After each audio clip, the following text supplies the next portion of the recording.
பாசிப்பருப்பு பாயாசம் எப்படி செய்யலான்னு பார்க்கலாம் இந்த வீடியோவில்.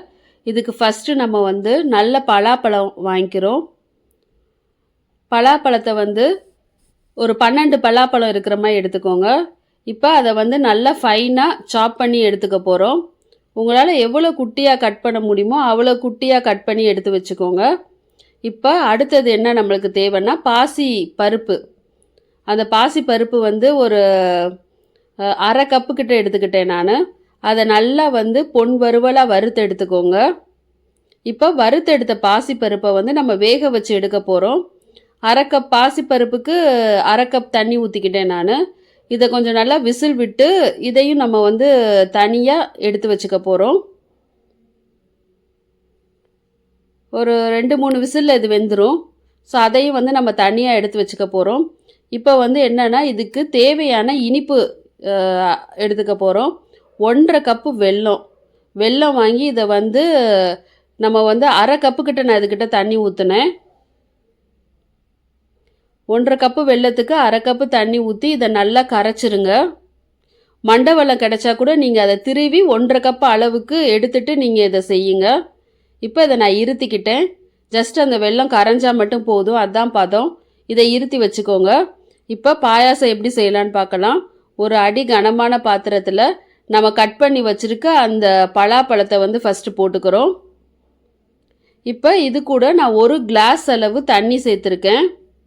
தண்ணி சேர்த்துட்டு இதை ஒரு 1/4 மணி நேரம் மூடி போட்டு வேக விட்டுருங்க. இப்போ இது வெந்துக்கிட்டு இருக்கு.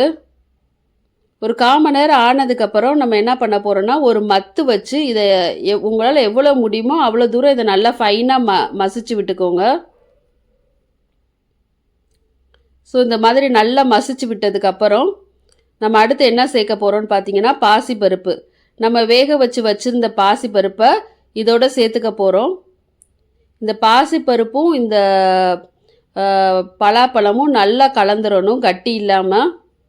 இப்போ இதுக்கு தேவையான இனிப்பு நம்ம சிரப் பண்ணி வச்சுருக்கோம்ல, ஜாகரி சிரப், அதையும் இதோட சேர்த்து ஊற்றிக்க போகிறோம்.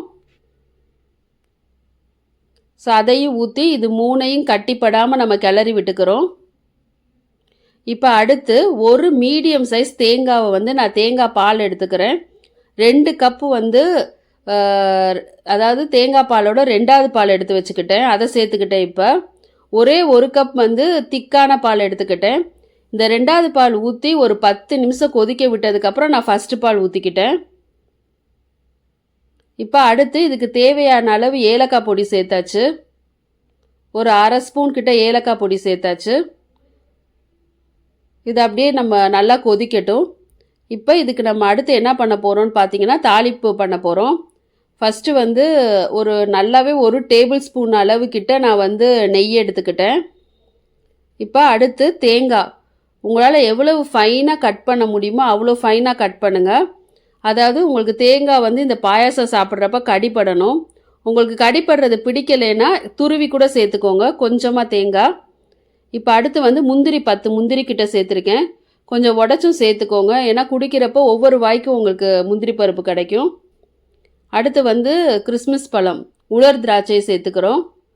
ஸோ இதையெல்லாம் வறுத்து எடுத்துட்டு இந்த பாயாசத்தோடு கொட்டிடுங்க. கொட்டிட்டு கொஞ்ச நேரம் இது கொதிக்கட்டும்.